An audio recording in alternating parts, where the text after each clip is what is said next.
I've been in your words. Superbe commune.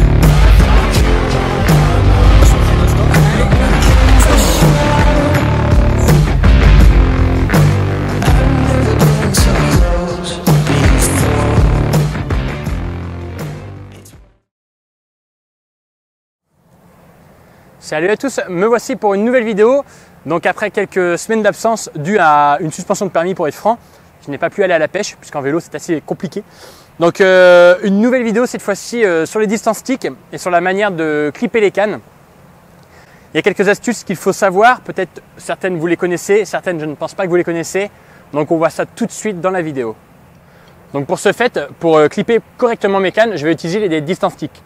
Les distance sticks, donc il y en a très peu qui sont armés de stridents, c'est-à-dire que très souvent on achète des distance sticks qui sont tout lisses, un peu comme ceux-là.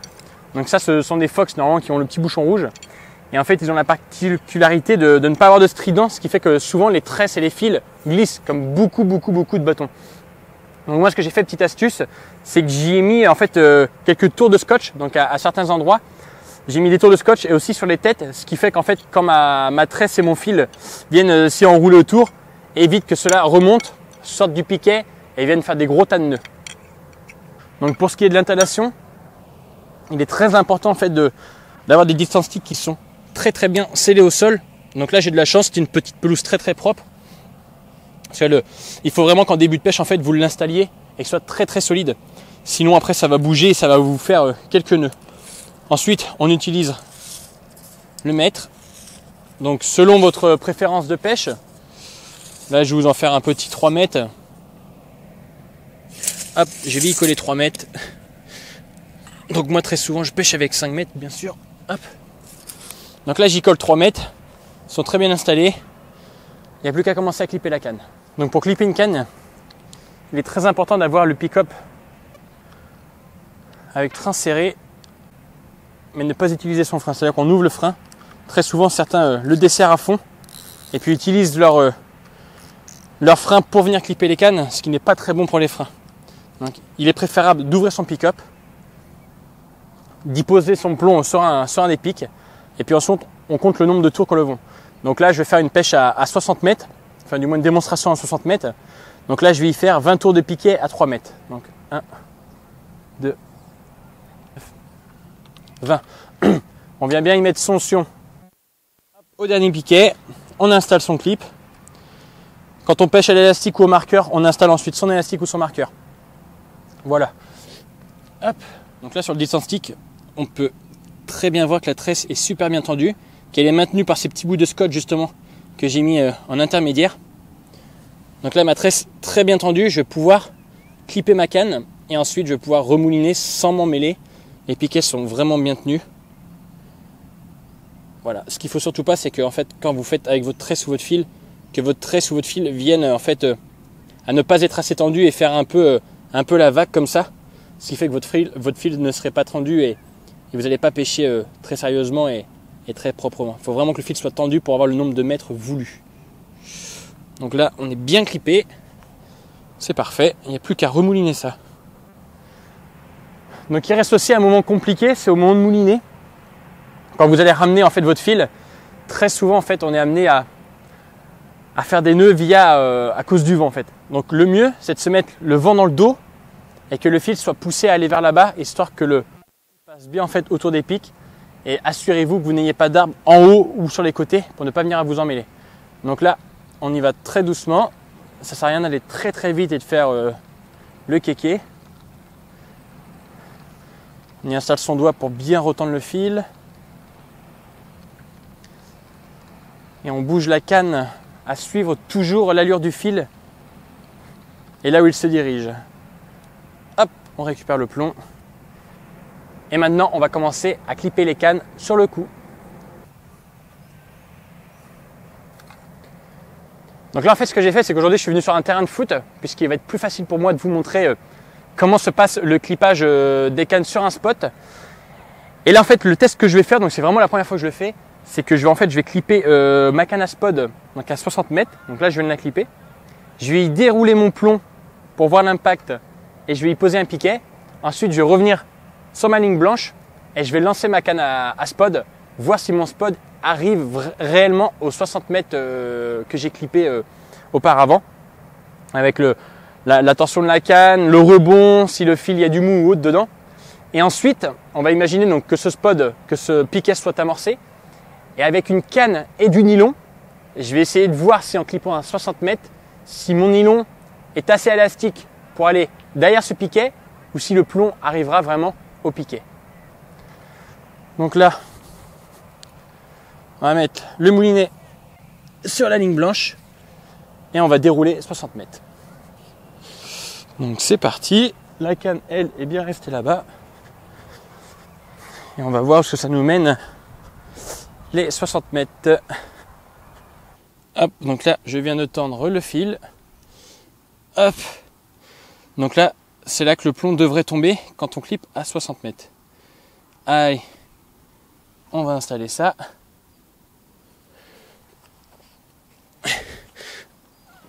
Voilà.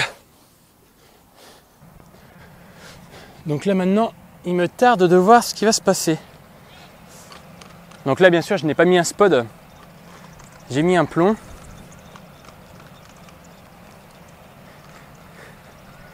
Donc je vais bien me mettre sur cette ligne blanche. Et je vais réaliser 3 lancers. Faire une moyenne de mes 3 lancers et voir si j'arrive au plus près de ce piquet.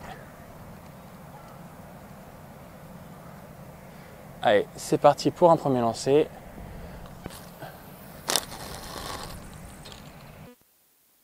Donc voilà, je viens d'arriver au piquet. On va mesurer combien de mètres devant le piquet j'y suis. Hop, donc je suis à 160 du piquet. Donc en étant bien clippé. Parce que forcément il y a le rebond dans la canne. Donc vous avez vu déjà je suis à 1,50 m devant ce piquet. Hop, c'est parti pour le deuxième lancer.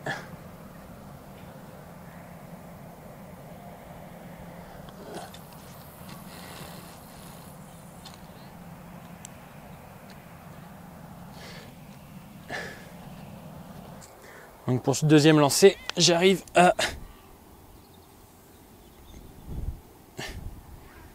100. Troisième lancer. Histoire de valider tout ça.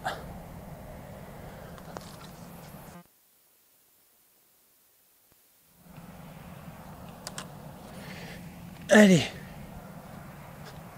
Et pour le troisième lancer, 70. Donc du coup, premier résultat de ces 3 lancers. Donc j'arrive à une petite moyenne d'1 mètre devant mon piquet. Donc ce qui montre que la tresse n'est pas très élastique en fin de compte. Il y a vraiment juste au moment de clipper où votre spot en fait reviendra juste devant votre marqueur s'il est bien clippé lui à 60 mètres. Donc là j'ai perdu 1 mètre sur 60 mètres, donc j'imagine qu'on pourrait doubler à 120 mètres. C'est-à-dire que sur 120 mètres, si vous posez un marqueur à 120 mètres avec votre canne marqueur, je pense qu'au moment de spoder, avec le rebond du spod et la lourdeur et l'inertie et autres, je pense que vous arriverez à chaque fois 2 à 3 mètres et c'est vrai qu'on le voit souvent en drone, on arrive tout juste devant. Maintenant ce qui est important c'est de voir comment placer les cannes selon justement ce clip. Donc là ce qui me tarde de voir c'est de voir si l'élasticité de mon fil, donc 26 centièmes, ira plus loin que la canne spod juste en posant la canne au sol. Donc un tour, 2, 3, 8, 19, 20. Donc là je peux voir que mon fil ne touche pas le sol, il est bien tendu. Et c'est reparti. Voilà. Donc maintenant, on va voir si en lançant la canne, le plomb arrive au piquet. Donc là, ce qui va être intéressant de voir, c'est que je vais poser ma canne au sol. Et on va voir si l'élasticité du fil fait qu'en clippant 60 mètres, je vais aller derrière ma canne à spod naturellement. Ou bien si la tresse et le fil se joignent à peu près. Donc c'est reparti du coup, on va tirer le plomb jusqu'au clip. On va aller voir le piquet à l'autre bout. Moi je pense sincèrement que je vais aller derrière le piquet. Donc voilà, la canne est là-bas, le piquet est là. Et le plomb est dans mon ombre. Donc le plomb est ici, donc environ 1 mètre derrière le piquet, en ayant le fil tout juste tendu, quoi. Vraiment, je pose le plomb, il ne bouge pas, il n'est pas retiré. Donc je suis vraiment 1 mètre derrière le piquet. Donc c'est-à-dire que en clippant à 60 mètres, j'arrive à 61 juste à cause de l'élasticité du fil. Donc on pourrait imaginer qu'avec 120 mètres, on a une élasticité de 2 mètres, même voire plus. Donc là maintenant, je vais relancer la canne. Je vais voir comment tombe mon plomb par rapport au clip. Voir si je tombe au niveau des spots, donc un petit mètre devant le piquet, ou voir si j'y tombe carrément au piquet. J'ai vraiment hâte de voir ça. Et ensuite, donc juste après ce lancer, on ajustera le clip de la canne et je vous montrerai dans ce cas-là comment pêcher l'amorce et comment aussi prendre en compte la profondeur d'un lac ou de l'étang pour ne pas ensuite pêcher devant votre amorce et attendre vos touches pendant une journée. Donc c'est parti, petit clip à 60 mètres. C'est parfait. Hop, donc on peut voir que j'ai un petit peu de mou dans mon fil là. J'ai pas grand chose.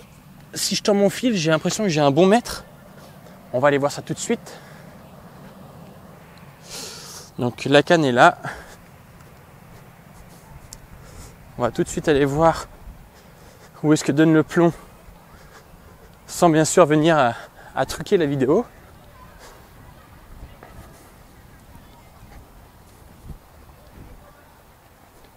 Vous allez voir qu'après, selon la profondeur, il va falloir mettre un petit peu de maths.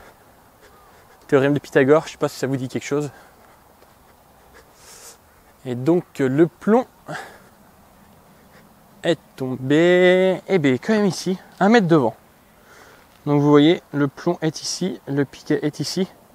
Donc il y a à peine 1 mètre. Hein. Ouais, tout juste 1 mètre. Donc sachant que là, il a peut-être... ça va même pas trop rebondir parce que le terrain est assez souple. Donc là, vous voyez, si je tends mon fil, hop, ça me fait venir là. Donc ouais, franchement, je tombe quasiment où le spot est tombé. Donc l'élasticité du fil n'y change pour moi rien sur ce coup-là.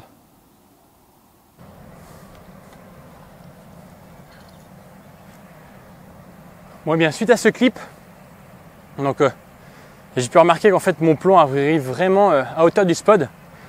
J'aurais vraiment pensé que le plomb est derrière ce piquet. Mais je pense que l'inertie du nylon est tout aussi forte que la tresse. Donc pour cette expérience, c'est plutôt une petite surprise. J'aurais vraiment pensé aller derrière mon spot. Bon, maintenant on va voir comment clipper proprement sa canne selon l'amorce qu'on a mis en place.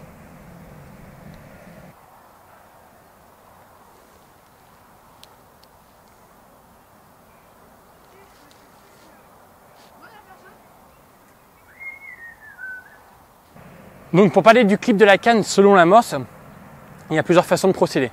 Quand souvent l'on entend dire je pêche dans mon amorce, très régulièrement je vois des gens qui clippent en fait leur canne au même nombre de tours que les spods. Sauf que lui, le spot, ce qu'il faut savoir, c'est que le spot lui va tomber en surface d'eau. Donc s'il tombe ici en surface d'eau, donc ici vous avez votre marqueur, s'il tombe ici en surface d'eau, sachez que elle, votre canne, quand vous allez la lancer à la même distance que vous aurez clippé, en surface, elle va impacter là où le spot impacte, mais sauf que selon la profondeur de votre étang, donc qui est 2 mètres, 3 mètres, jusqu'à 10, 15 ou 20 mètres, mais votre plomb ne va pas tomber à l'aplomb comme ça. Votre plomb il va tomber en dérive comme ça, puisqu'en soi, votre fil, lui, sera tendu, et donc votre plomb aura tendance à revenir vers vous. Donc ce qu'il faut savoir, j'ai fait un calcul, c'est que pour 100 mètres, donc quand vous clippez une canne à 100 mètres, pour 3 mètres d'eau, votre plomb reviendra de quasiment 1 mètre. Donc ça correspond à 80 ou 90 cm. Donc j'arrondis un peu le truc, 1 mètre.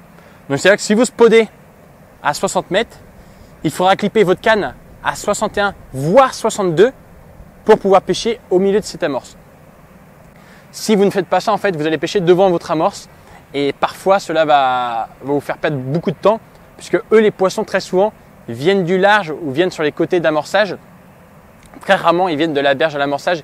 Donc si vous lancez votre canne à 60 mètres, qu'une fois au fond, elle représente 59 mètres, selon ce que vous allez mettre dans votre spot, vous serez en fait en avant de l'amorce et vous allez vraiment attendre les touches. Il faut vraiment pêcher de dans l'amorce à aller pêcher derrière l'amorce pour avoir des touches un peu plus rapidement. Pour pêcher derrière l'amorce, il est très très simple. Si vous pêchez à 60 mètres, clippez une canne à 65, ce qui fait qu'avec l'inertie et le retour vers vous, vous pêcherez à 63, 64 mètres. Ce qui fait que les poissons qui viennent du large en fait tomberont sur vos éches avant même d'arriver dans l'amorce, ce qui déclenchera des touches beaucoup plus vite. Et ensuite, après, à vous de trouver les solutions pour déclencher les touches dans l'amorçage et de savoir si les poissons veulent manger dans l'amorce ou en périphérie. Donc si j'avais 5 conseils à vous donner pour les distance sticks, ce que je vous dirais, c'est qu'il faut prévoir un marteau pour bien enfoncer ces distance sticks et ne pas avoir de souci de bougie haute pendant que vous clippez en fait une canne, surtout pour la tresse parce que c'est là où on vient à faire des nœuds en fait. De deux, si vos distance sticks sont pas stridés, donc n'ont pas des petites rainures style comme les petits cordas ou les ESP, n'hésitez pas à mettre des tours de scotch, ce qui fait que ça retiendra vos tresses et ça évitera que la tresse glisse et vienne à faire des perruques ou voire même vos fils. Troisième chose, bien tendre aussi vos fils entre les distance sticks, c'est-à-dire qu'il ne faut pas que le fil fasse des vagues comme ça, ce qui fait que vous ne serez pas en fait bien précis dans votre pêche. Troisième chose, quand vous clippez une canne à spod donc à 60 mètres, n'hésitez pas à rallonger en fait d'une longueur, par exemple votre canne à pêche, donc de 3, 4, 6 mètres, 10 mètres, 20 mètres, on s'en fout.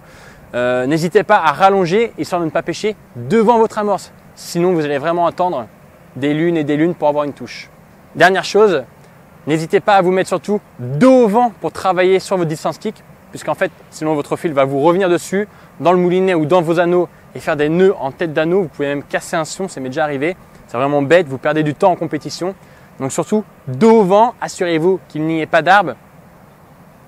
Et tout dernier truc, n'oubliez pas votre élastique ou votre marqueur pour repérer cette distance de pêche et pêcher le plus proprement possible. Je vous dis à dans quelques semaines. Je vais tourner une vidéo cette fois-ci sur Fishabil, donc la semaine prochaine.